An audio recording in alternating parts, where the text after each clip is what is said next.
দেখো বুঝু কই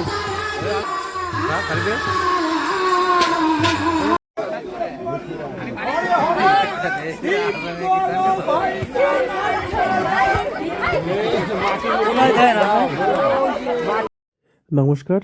আমাদের এখানে ১ মাস ব্যাপী ভোরবেলায় নগর কীর্তন হয়েছিল এবং আজকে শেষ দিনে সকলের জন্য খিচুড়ি প্রসাদের আয়োজন করা হয়েছে।